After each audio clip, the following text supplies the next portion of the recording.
అందరికీ నమస్కారం. కరెక్ట్గా 5 నిమిషాలు ఇచ్చారు, కానీ రామ్మోహన్ నాయుడు తర్వాత మాడతాం కొంచెం ఇబ్బందే. మనోడు మొదలు పెడితే ఆపడు. మిమ్మల్ని అందరూ చూసిన తర్వాత జ్యూరిక్లో ఉన్నానా జోపాలంలో ఉన్నానా డౌట్ నాకు వచ్చింది. ఎందుకంటే ఈరోజు మండే ఆఫ్టర్నూన్ ఇంతమంది వస్తారని మేము ఊహించలేదు. కానీ సెలవు పెట్టారు, డుమ్మ కొట్టారు. కానీ ఈరోజు గౌరవ ముఖ్యమంత్రి చంద్రబాబు నాయుడు గారు ఏం చెప్తారని వినేదానికి పెద్ద ఎత్తున ఇక్కడ తరలి వచ్చిన యూరోప్ ఎన్ఆర్ఐ టీడీపీ సభ్యులందరికీ పేరున నా హృదయపూర్వక నమస్కారాలు.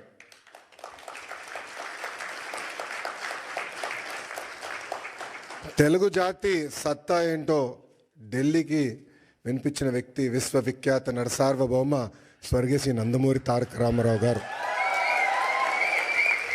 తెలుగు జాతి సత్తా ప్రపంచానికి వినిపించిన వ్యక్తి మన ప్రీతమ నాయకుడు చంద్రబాబు నాయుడు గారు. చంద్రబాబు నాయుడు గారు ముఖ్యమంత్రి అయినప్పుడు కరెక్ట్గా నేను 8th క్లాస్లో ఉండే. నాకు ఇప్పుడు కూడా ఆ 10 సంవత్సరాలు 94, 95 నుంచి 2004 వరకు మనం ఒకసారి చూస్తే ఒక్క ఫోటో సమ్మప్ చేస్తుంది ఆయన పరిపాలన. న్యూయార్క్లో వర్షం పడుతున్న సమయంలో ఆయన చేతిలో ఒక ఫైల్ పెట్టుకుని, చంకులో ఫైల్ పెట్టుకుని బ్యాగ్ మోసుకుంటూ నడుస్తూ ఉంటారు ముఖ్యమంత్రిగా. ఆనాడు ఆయన విజన్ 2020 అంటే చాలామంది ఎగతాళి చేశారు. కానీ ఈరోజు తిరిగి వెళ్ళి హైదరాబాద్లో చూస్తే ఆయన చెప్పిన ప్రతి మాట ఈరోజు నిజమైంది.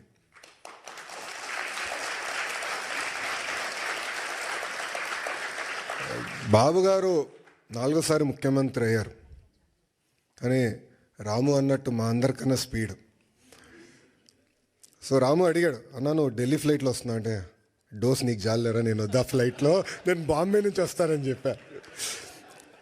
కరెక్ట్గా విఐపి లాంజ్లో దిగిన తర్వాత అడిగా రాముని, ఎలా ఉందిరా ఫ్లైట్ అంటే, అన్న పడింది నాకు అన్నాడు. అంటే చంద్రబాబు నాయుడు గారు ఒక సోర్స్ ఆఫ్ ఎనర్జీ. ఆయనకి చాలా అద్భుతమైన ఐడియాస్ ఉంటాయి. ఆ ఎనర్జీలో మనం ఎంత నింపుకుంటాం అనేది చాలా చాలా ఇంపార్టెంట్.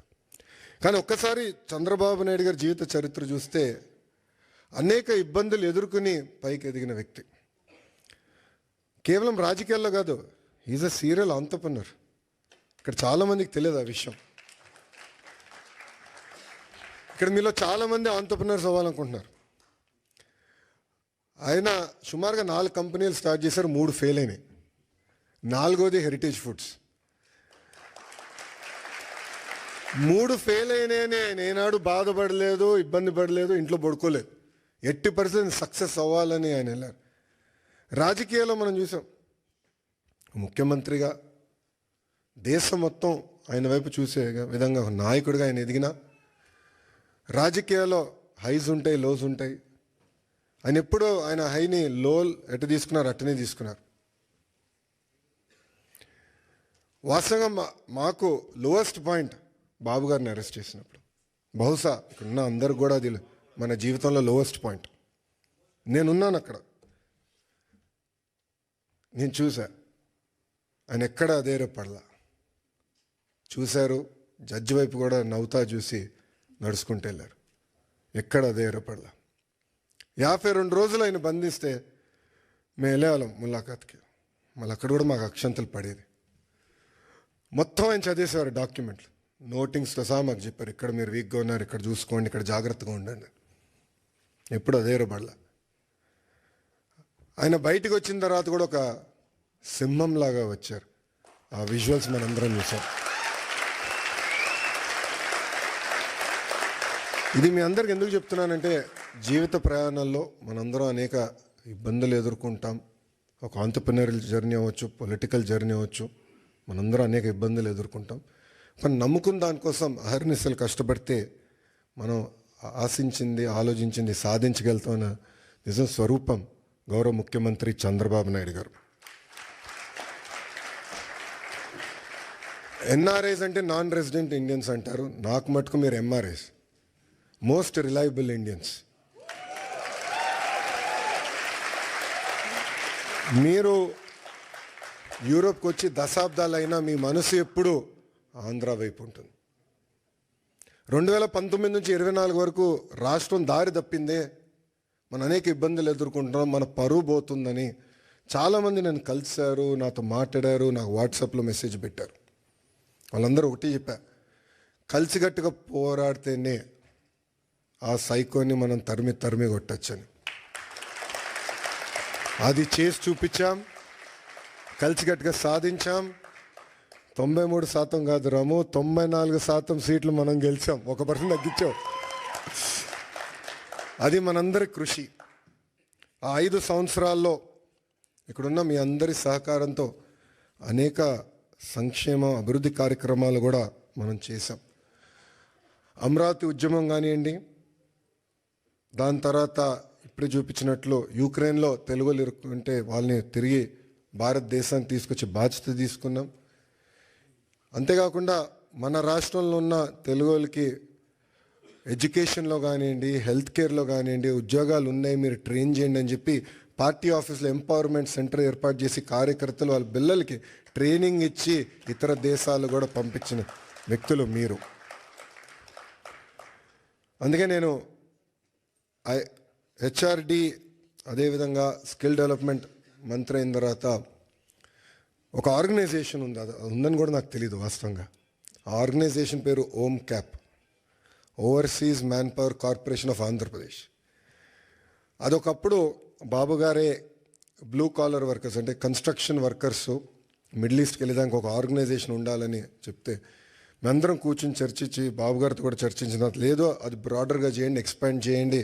ఇప్పుడు ఏదైతే మీరు ప్రజెంటేషన్ చేశారో మన తెలుగు ప్రపంచం మొత్తానికి ఎట్లా ఎక్స్పోజ్ చేయాలి, ఆపర్చునిటీస్ ఎక్కడున్నాయి, అది ఒక భాగం అవుతే ఇతర దేశాల్లో ఉన్న తెలుగులో తలసరి ఆదాయం డబుల్ ఎట్లా చేయాలి, దానిపైన మీరు ఫోకస్ చేయనని ఆదేశాలు జారీ చేసిన వ్యక్తి గౌరవ ముఖ్యమంత్రి చంద్రబాబు నాయుడు గారు. అంటే ఆయన ఎప్పుడు కూడా మన గురించి ఆలోచిస్తారు, మన భవిష్యత్తు గురించి ఆలోచిస్తారు. తెలుగులో ఎక్కడున్నా అన్ని రంగాల్లో నంబర్ 1 ఉండాలనే లక్ష్యంతో ఆయన పనిచేస్తారు. ఇప్పుడే భరత్ అన్నట్టు గౌరవ ముఖ్యమంత్రి గారు రాజకీయాల్లోకి రాకుండా ఉంటే ఆయన ఈలాన్ మస్క్ ఆఫ్ ఇండియా అయ్యేవారు అని అన్నారు. I would have been very lucky or unlucky, I don't know. ఎందుకంటే చంద్రబాబు నాయుడు గారితో పనిచేస్తాం తేలికని పని కాదు, అంత తేలికైన పని కాదు. మేమందరం నవ్వుకుంటాం, అంటే ఆఫీసర్స్ మేము రాజకీయ నాయకులు అందరూ కూర్చొని మాట్లాడుతుంటే సూర్యుడి దగ్గర నుంచి ఆప్టిమల్ డిస్టెన్స్లో ఉండాలి. సూర్యుడి దగ్గరికి వెళ్తే మాడి మస్ అయిపోతాం, సూర్యుడి దగ్గర దూరంగా ఉంటే చల్లగా ఉంటుంది. అంత ఎనర్జీ ఉన్న వ్యక్తి చంద్రబాబు నాయుడు గారు. అంటే అహర్నిశలు పనిచేయాలి, సమాజానికి సేవ చేయాలి. అటు తెలంగాణ కానివ్వండి, ఆంధ్ర కానివ్వండి, తమిళనాడు, కర్ణాటక, అండమాన్ నికోబార్, ప్రపంచంలో ఎక్కడ తెలుగు వాళ్ళు ఉన్నా అన్ని రంగాల వాళ్ళు నంబర్ 1 ఉండాలి, వాళ్ళు ముందలు తీసుకెళ్ళే లక్ష్యంతో ఇప్పుడు కూడా అహర్నిశలు పనిచేస్తున్నారు. ఇప్పుడే రాము అన్నట్టు మన ఎన్నికల్లో అందరం కలిసికట్టుగా పనిచేశాం. మీలో చాలామంది తిరిగి భారతదేశానికి వచ్చారు, నెలల పాటు లీవ్ పెట్టి మా కోసం మీరు కష్టపడ్డారు. అది జీవితాంతం మేము గుర్తుపెట్టుకుంటాం.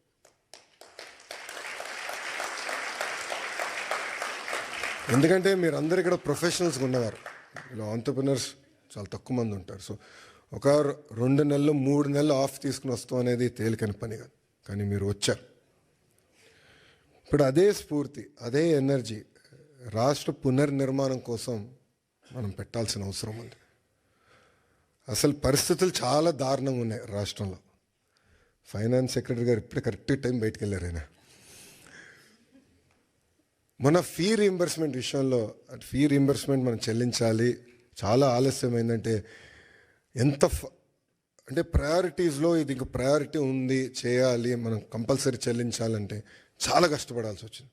అంటే అప్పుల పాలైపోయాం, వడ్డీ కట్టలేకపోతున్నాం, జీతాలు సకాలంగా చెల్లించలేకపోతున్నాం, అనేక ఇబ్బందులు ఉన్నాయి. బట్ బాబు గారు పదే ఒక మాట అంటారు, opportunities are where crisis are. So అందరం మన రాష్ట్రాన్ని పునర్నిర్మాణం చేసుకోవాలి. ఇప్పుడే రాము ఒక మంచి మాట అన్నారు, తెలుగులో ఆంధ్ర రాష్ట్రాన్ని వదిలేసి ఇతర దేశాలకు వెళ్ళి నంబర్ 1 అయ్యారు, కానీ ఆంధ్ర రాష్ట్రం వెనుకబడి ఉంది. ఇప్పుడు తిరిగి రండి, పునర్నిర్మాణం చేద్దాం, కలిసికట్టుగా కష్టపడదాం. 5 సంవత్సరాలు, ఎక్కువ సమయం అవసరం లేదు, 5 సంవత్సరాలు ప్రపంచానికి మళ్ళీ ఆంధ్ర రాష్ట్రం అంటే ఏంటో చేసి చూపించుదామని ఈ సభాముఖం మిమ్మల్ని అందరినీ కోరుకుంటూ, ఇప్పుడే భరత్ చెప్పినట్లు ఎకనామిక్ డెవలప్మెంట్ బోర్డు ఉంది. ఎవరైనా పెట్టుబడులు పెట్టాలన్నా, ఇంటరాక్షన్ చేయాలన్నా ఒక ఆర్గనైజేషన్ ఇప్పుడు క్రియేట్ చేశాం. That will be your single port to call.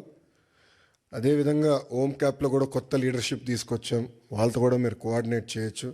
ఇక్కడ చాలామందికి నా వాట్సాప్ నెంబర్ ఉంది, చాలామంది నాకు మెసేజ్ పెడతా ఉంటారు. మీ ఫీడ్బ్యాక్ కూడా మాకు చాలా చాలా అవసరం.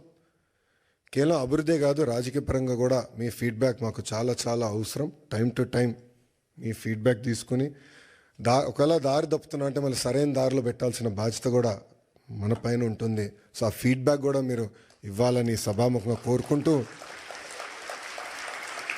ఒక మిత్రుడు కూర్చున్నప్పుడు చూపించాడు, ఒక అతని పేరు ఎర్ర బుక్ గురించి చూపించాడు. పాదయాత్రలు ఎర్ర బుక్ గురించి మాడితే ఎవడు పట్టించుకోలేదబ్బా. ఎన్నికలైన తర్వాత అది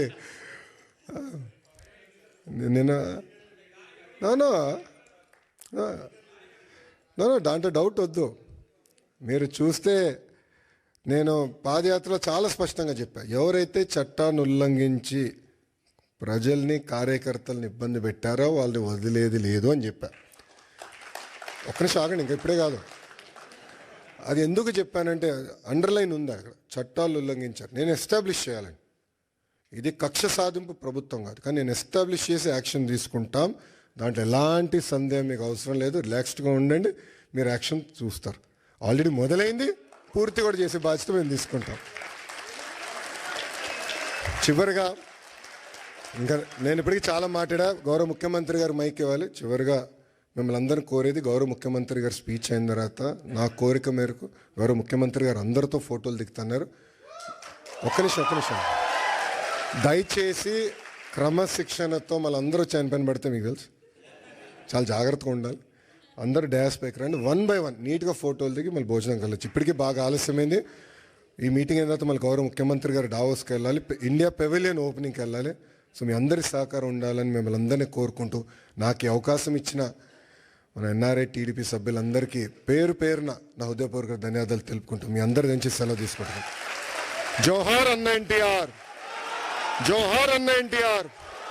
చంద్రబాబు నాయుడు గారి నాయకత్వం, చంద్రబాబు నాయుడు గారి నాయకత్వం. జై హింద్, జై హింద్. Thank you.